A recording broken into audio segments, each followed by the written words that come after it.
하반기 부동산 시장 9.13 대책 이후에 어떻게 대응해야 되는지 많이 궁금하시죠? 그렇죠? 자, 그럼 지금부터 집중하세요.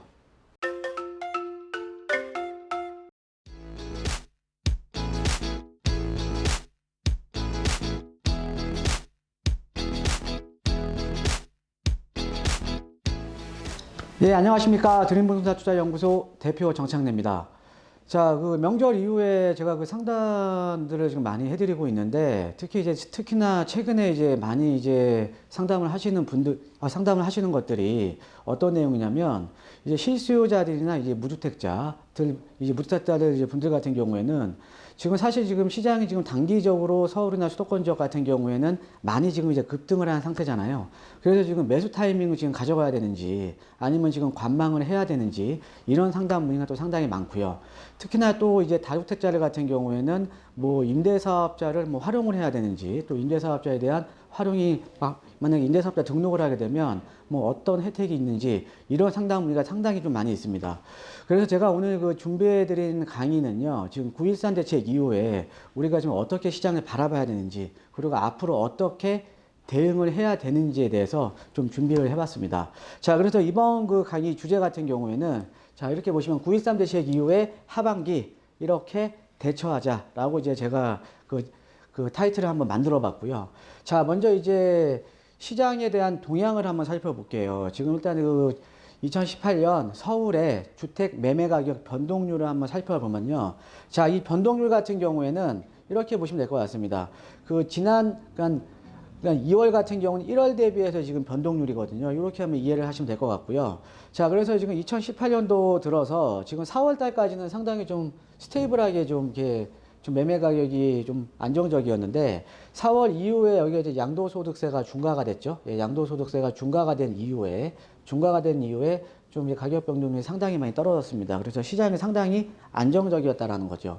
자, 그런데 이제 7월 달부터 조금 이제 반등을 했죠. 예, 7월 달 같은 경우에는 지금 이제 이 당시에 이제 보유세 이제 개편안이 나왔었죠. 예, 당초에 그 정부안이죠.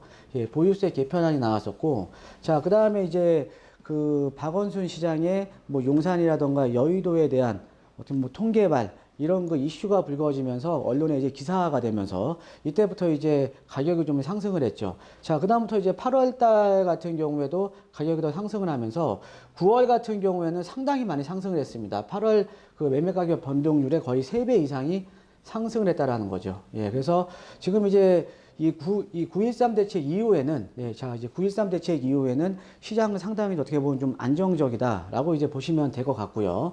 자, 그래서 이제 다음 장으로 한번 이제 넘어가 보시면 최근에 나온 신문에 지금 헤드라인을 제가 몇 개 한번 간추려 봤어요. 예, 간추려 봤는데, 자, 9.13 대책 이후에 지금 서울의 아파트 값 상승, 일단은 제동, 그 다음에 여기 보시면 호가 낮춤 매물이 속속 등장하고 있다. 예, 그래서 지금 우리가 그 9월 달이나 8월 달 같은 경우에는 우리 그 서울의 뭐 주요 아파트 단지 같은 경우에는 물건을 사려고 하더라도 물건이 없었죠. 그래서 호가는 계속 올라가는 상태였습니다. 그런데 지금 이제 호가 낮춤 매물들이 속속 등장을 하고 있다라고 이제 지금 나와 있고, 자, 그 다음에 힘겨루기 들어간 주택시장 앞으로 집값 향방 한두 달이 고비. 자, 이 한두 달이 고비라는 거는 제가 이제 지난 강의에서도 한번 말씀을 드렸을 거예요.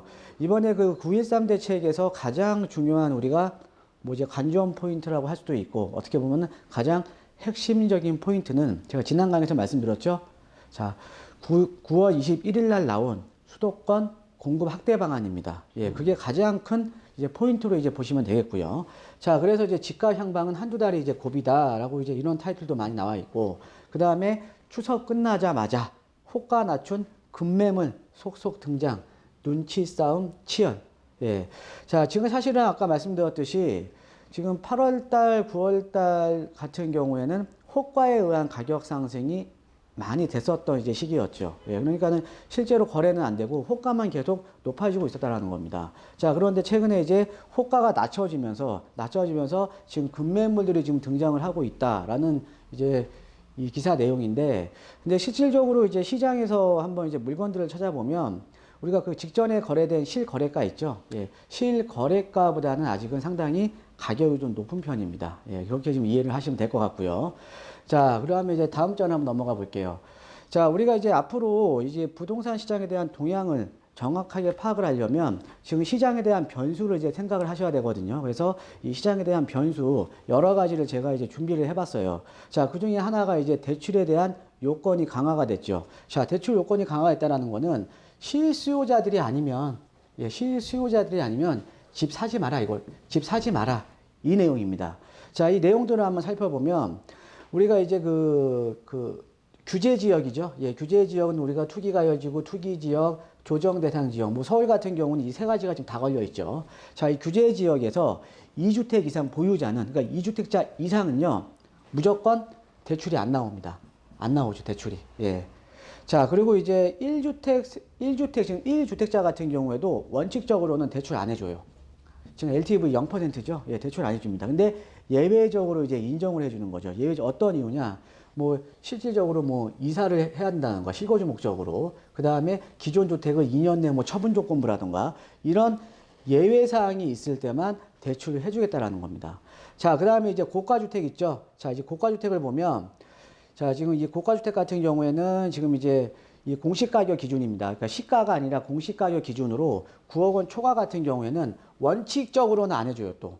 그러니까는 이 시세가 좀 이제 가격 자체가 높은 우리 아파트라던가 이런 주택 같은 경우에는 원칙적으로 대출 안 해주겠다라는 겁니다. 근데 예외적으로 실거주 목적으로 매입을 한다라는 거는 이제 대출을 해주겠다라는 거죠. 그래서 지금 이제 대출에 대한 요건이 지금 상당히 좀 강화가 되면서, 자, 이 목적이 바로 지금 투기나 투자 아니면 뭐 갭 투자를 원천적으로 지금 차단을 하겠다라는 거죠. 이와 더불어서 지금 제가 이제 지난 시간에도 여러 번 이제 말씀을 드렸는데, 임대사업자에 대한 대출도 지금 이제 강화가 됐죠. 자, 임대사업자 같은 경우에는 과거에는 주담대를 피해서 임대사업자 대출이 가능했는데, 임대사업자 대출 같은 경우에도 주담대, 그러니까 40%까지 지금 낮췄기 때문에 임대사업자에 대한 대출도 많이 축소가 되었다라고 이제 보시면 되겠습니다. 자, 그 다음에 이제 다음 장으로 보면 지금 이제 시장에 대한 변수가 금리 인상이죠. 예, 금리 인상입니다. 지금 이제 미국의 지금 기준금리가 최근에 한번 인상이 됐고요.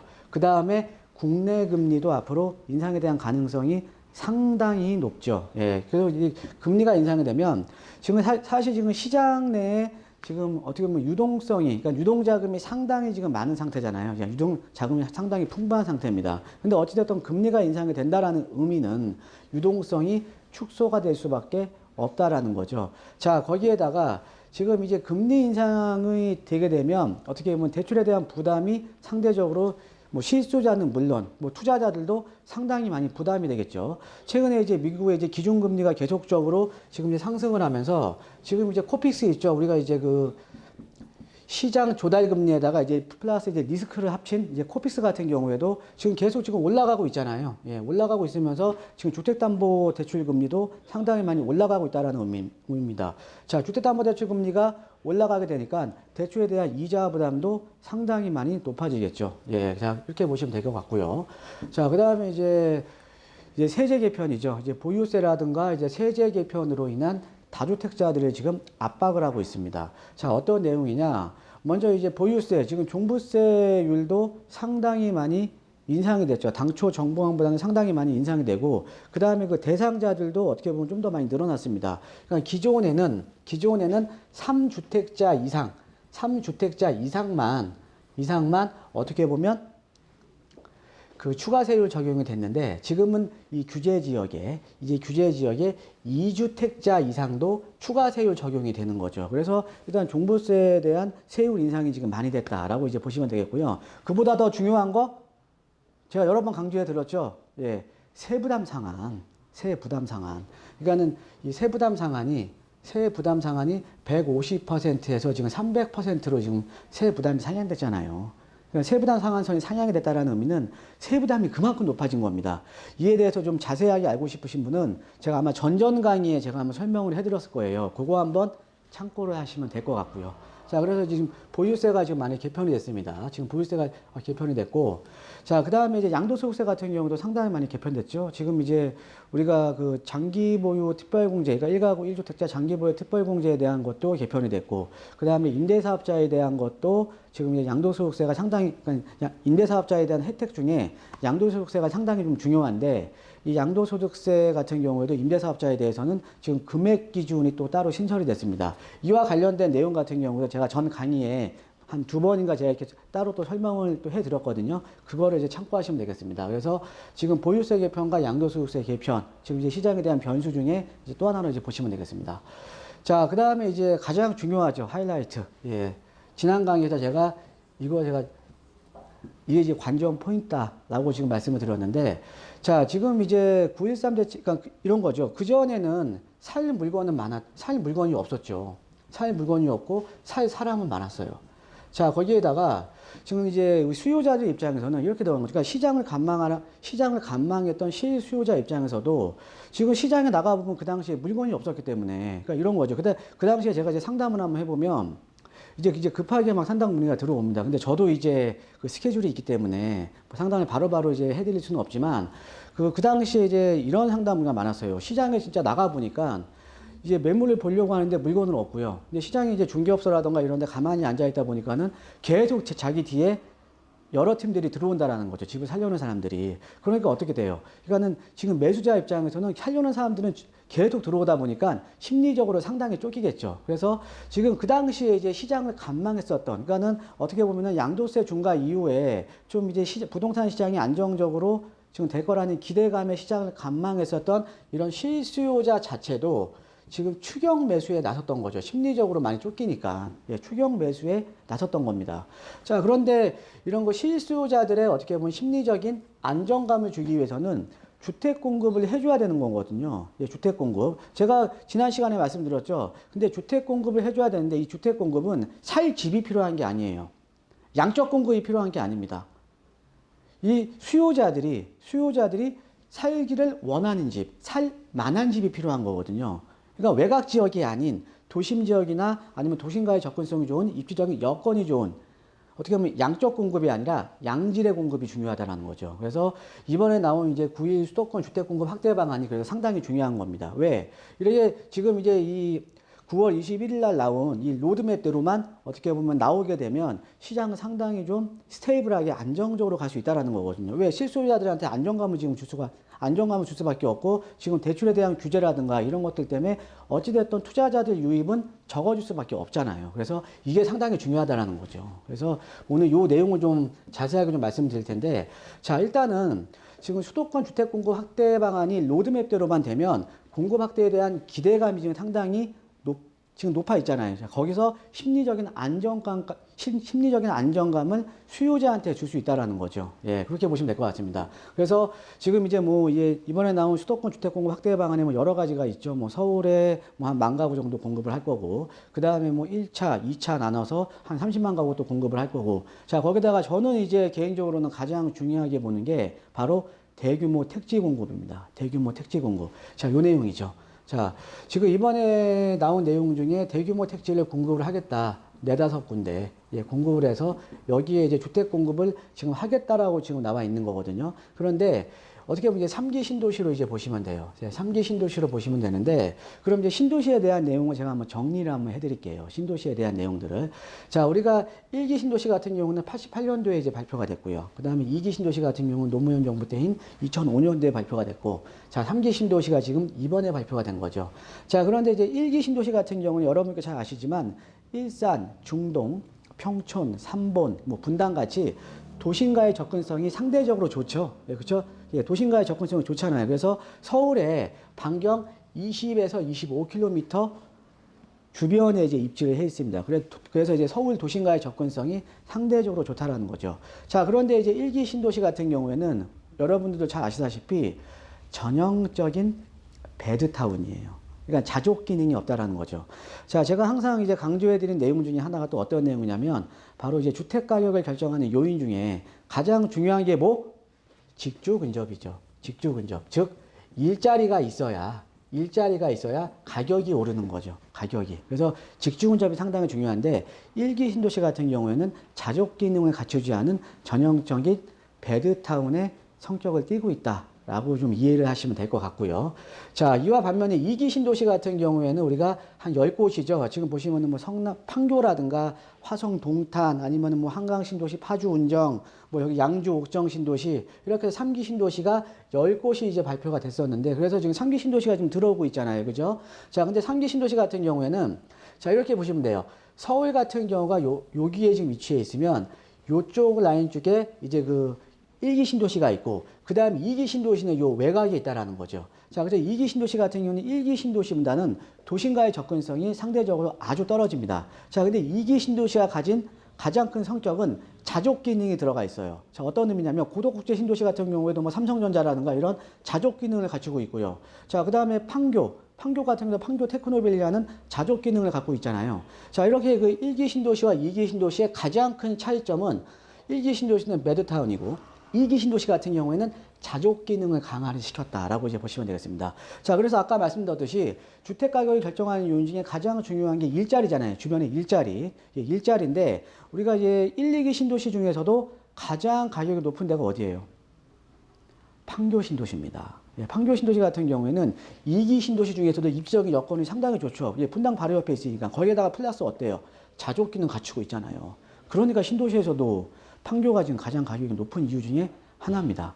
자, 그런데 이번에 수도권 주택 공급 확대 방안에서 발표한 내용들을 보면 이 3기 신도시 있잖아요. 3기 신도시는 요 안에 들어갑니다. 그러니까는 1기 신도시와 서울 도심과의 접근성이 좋은 지역에 이제 신도시가 들어온다는 거죠. 근데 여기에 또 가장 큰 성격은 뭐냐면 직주 근접은 상당히 좋죠. 직주 근접이 상당히 좋고 또 하나는 플러스 자족 기능을 앞으로 갖추겠다라는 거죠. 자족 기능. 그러니까는 그 인근의 일자리까지 뭐 업무 단지라든가 이런 일자리까지 들어가는 겁니다. 그러니까는 어때요? 1기 신도시 플러스 2기 신도시의 장점만 합친 게 3기 신도시예요. 예. 자, 그래서 이 지금 안대로만 발표만 되면 지금 이제 예상되는 지역들이 뭐 고양이라던가 아니면 광명 시흥지구 아니면 과천 일대 그다음에 뭐 하남권 남양주 입지적 여건이 상당히 좋죠. 서울과 인접해 있습니다. 여기에다가 1기 신도시의 장점 플러스 2기 신도시의 장점까지 갖추고 있는 지역이잖아요. 그렇죠? 자, 만약에 이 로드맵대로 발표가 되면 시장이 어떻게 변할까요? 자, 다음 장 한번 살펴보시죠. 자, 이 로드맵대로 발표가 되면요. 3기 신도시가 로드맵대로 발표가 되면 자, 실소유자들 이제 관망합니다. 당연히 왜? 더 좋은 입지에 새로운 아파트가 공급이 되는 거잖아요. 그러니까 당연히 실수요자들은 관망할 수밖에 없다라는 거죠. 우리가 과거의 예를 보면 돼요. 그러니까 그 이명박 정부 때 보금자리 주택을 서울 인근에 많이 공급을 해줬죠. 우리가 지금 내곡이라던가 세곡이라던가 우면동이라던가 아니면 뭐 하남 미사지구 위례신도시처럼 서울과의 도심과의 접근성이 좋은 지역, 그러니까 강남과의 접근성이 좋은 지역에 보금자리 주택을 공급해 주니까 입지적인 여건도 상당히 좋고 보금자리 주택이라는 게 시세보다 가격이 낮았잖아요. 그죠? 그래서 그 당시에 당첨됐었던 분들은 지금 상당한 시세 차익을 많이 얻었습니다. 근데 그 당시에 시장이 어떻게 돌아갔냐면 좋은 입지에 좋은 양재 주택이 공급이 되니까 강남권 일대 재건축부터 가격이 다 빠졌습니다. 왜? 실수요자들이 그것만 바라보는 거죠. 그럼 똑같이 되는 거예요. 3기 신도시가 공급이 되면 실수요자들은 관망을 할 수밖에 없죠. 자, 그럼 어떻게 돼요? 지금 서울에서 더 외곽 지역에 있는 택지라던가 아니면 2기 신도시 중에 입지적인 여건이 안 좋고 도심과의 접근성이 떨어지는 신도시는 지금도 가격이 약세인데 더욱더 가격이 떨어질 수밖에 없다라는 거죠. 자, 그러면 지금 실수요자들 입장에서는 아무래도 최근에 지금 도심에 아파트 가격이 많이 상승하다 보니까 외곽 지역으로 지금 보고 계시는 분들도 상당히 많이 있거든요. 이분들 같은 경우에는 그래서 이게 중요한 겁니다. 그러니까 만약에 외곽 지역에 물론 이제 입지적인 여건에 따라 틀려요. 신도시에 따라 틀리지만 외곽 지역에 보고 계시는 분들은 이 포인트를 지금 짚고 가야 된다라는 거죠. 지금이 매수 타이밍이냐 아니냐는 이 지금 3기 신도시가 로드맵대로 발표가 되냐 안 되냐 이게 상당히 중요한 겁니다. 그래서 여러분께서 알아두셔야 되는 점이 외곽 및 3기 신도시가 로드맵대로만 공급이 되면 실수요자는 관망을 할 수밖에 없고요. 그리고 외곽 및 2기 신도시 일부 지역 같은 경우는 가격이 더욱더 빠질 수밖에 없다라고 이해를 하셔야 됩니다. 자, 이해되시죠? 예. 어렵지 않은 내용입니다. 자, 그런데 우리가 중요한 거는요. 아무래도 지금 이 수도권 주택 공급 확대 방안을 보면 이 도심권보다는 외곽에 지금 공급이 집중되어 있거든요. 외곽에 집중이 공급이 되어 있고 지금 사실은 도심권에는 여전히 지금 공급이 적은 도심은 여전히 공급이 적다라는 거죠. 자, 그리고 지금 뭐 서울에 지금 거론되는 지역이 지금 2개 정도가 지금 발표가 됐는데 뭐 성동구치소 부지라든가 지금 성동구치소 부지는 지금 문정 법조타운으로 지금 벌써 이전을 했죠. 자, 성동구치소 부지라든가 아니면 이제 개포동의 이제 재건마을이라든가 이런 지역들이 지금 이제 일단은 발표가 됐는데 근데 지금 주민들 반발이 상당히 심합니다. 이것도 지금 염두에 두셔야 되는 거예요. 예, 염두에 두셔야 되는데 하지만은 그게 공급이 된다고 하더라도 지금 서울 같은 경우에는 여전히 지금 주택이 부족하다는 거죠. 그럼 이제 어떻게 도심 쪽을 바라보시는 분들은 어떻게 지금 대응을 해야 되냐면 자, 지금 단기적으로는 가격이 지금 많이 상승을 한 상태입니다. 예, 단기적으로 가격이 많이 상승을 했고, 단기적인 피로감도 많이 쌓여 있고, 그 다음에 9.13 대책 이후에 심리적으로도 지금 이 매수자들 심리적으로도 상당히 많이 악화되는 상태죠. 자, 그런데 도심을 지금 보시는 분들은 단기적으로 사실 가격 자체가 많이 급등을 했기 때문에 좀 중장기적으로 보셔야 되는 거거든요. 자, 그런데 도심은 원천적으로 공급이 상당히 부족한 지역이잖아요. 공급이. 이렇게 보시면 돼요. 자, 우리가 신도시라던가 이런 것들은 서울의 대체 지역이잖아요. 그렇죠? 서울의 대체 지역인데 서울에 주택이 없으니까 대체 지역을 만드는 거거든요. 그러면은 도심권 같은 경우에는 중장기적으로는 또 우상향입니다. 또 우상향. 예, 그러니까 이렇게 이해를 하셔야 돼요. 자, 그래서 이번 시간에는 지금 이제 그 9.13 대책 이후에 좀 대응 전략에 대해서 좀 설명을 드렸는데, 그러니까 지금 가장 중요한 키포인트는 이 3기 신도시가 로드맵대로 공급이 될 경우에는 수도권이나 그 외곽 지역 같은 경우에는 상대적으로 가격이 더 떨어질 수밖에 없다라는 포인트 꼭 머릿속에 담아두시고요. 자, 오늘 내용이 좋으셨으면 오른쪽으로 보시면 이제 구독하기 버튼 있어요. 구독하기 버튼 꼭 눌러주시고요. 그 다음에 이제 구독하기 버튼뿐만 아니라 그 아래쪽 보시면 좋아요 버튼 있죠? 예, 좋아요 버튼도 꼭 한번 눌러주시고, 그 다음에 이제 왼쪽에 보시면은 제 이제 지난 강의, 또 이 강의하고 연동돼서 뭐 임대사업자에 대한 내용이라던가 아니면 보유세 개편에 대한 내용이라던가 이쪽 왼쪽에 또 다른 또 동영상목이 있거든요. 예, 그 동영상을 또 참고를 하시면 되겠습니다. 자, 그럼 오늘의 강의는요, 여기까지 하도록 하겠습니다. 예, 감사합니다.